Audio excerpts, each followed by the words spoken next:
Those of us who live in the East and Midwest will long remember the ice storm we had last winter.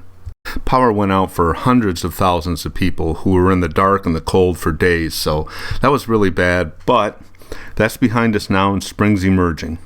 Early spring is a time of year, at least for me, that's really challenging to get interesting shots, especially in everyday common places like your own backyard. I took this as a challenge to try and get some decent shots with my Canon 30D. I really like this camera. It's reliable, easy to use, and unlike the 10D or 20D, it accepts EFS lenses.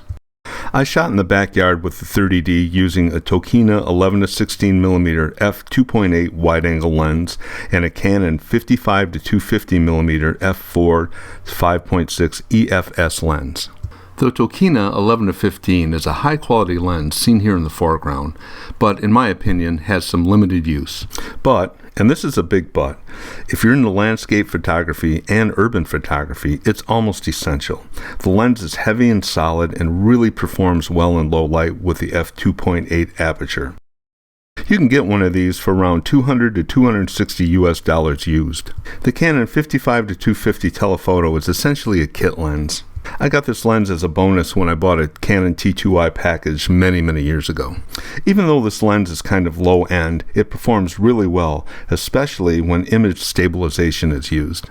You can get these lenses used from about $75 to $100.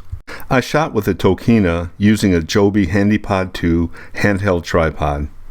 This is a popular little tripod that many videographers use for handheld shots. A new HandyPod 2 runs around $30.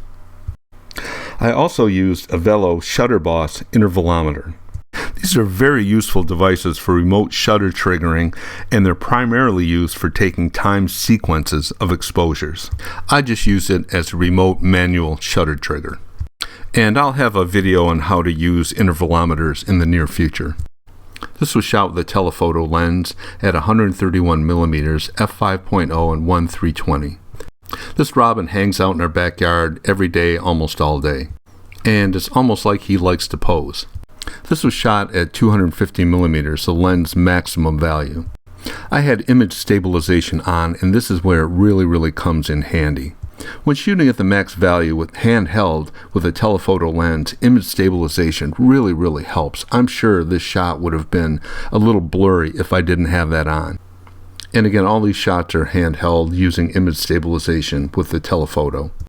The autofocus setting on the 30D was set to one shot as opposed to AI servo.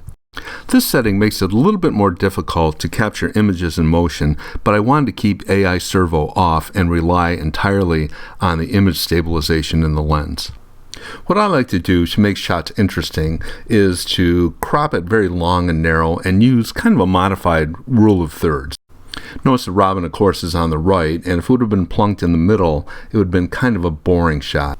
None of these photos are really retouched. I pulled them into Lightroom and just cropped them, essentially. Try this on your own. If you have some shots using a telephoto lens, and pull them into your software and crop them in this type of fashion, and you'll see probably a really big difference. Chances are it'll take a mundane photograph and turn it into a pretty good one. The lens, even though it's inexpensive, is relatively clear and sharp, and I'm pretty satisfied with its performance.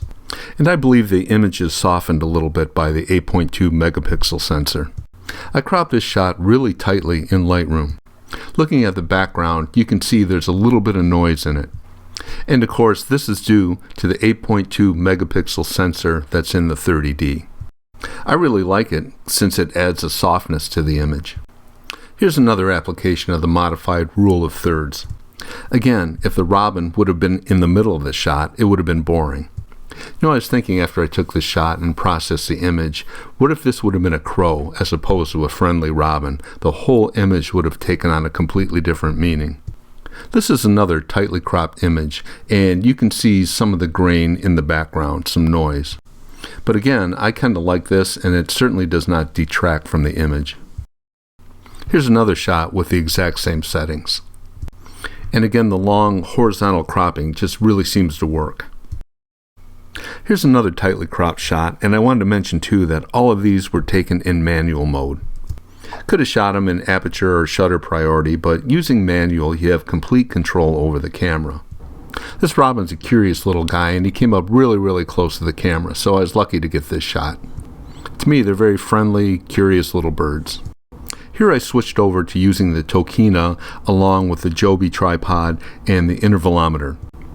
I wanted to get shots lower to the ground, so I just randomly placed the camera around the yards and took some shots. Some shots came out pretty good, but other shots didn't. That really didn't matter. All I wanted to do is get out in the yard and try and get a few creative shots. That's why I wanted the camera close to the ground, just to get a little bit different point of view. Kind of like this shot with the ground cover emerging over the rocks. And again, the long horizontal cropping can take an average picture and make it into a pretty good one. The centrally located subject in this shot seemed to work pretty well. So using the rule of thirds sometimes always doesn't work. You just have to really go by it image by image. This was a handheld shot. I took it off the tripod and just looked up a little bit at the fence.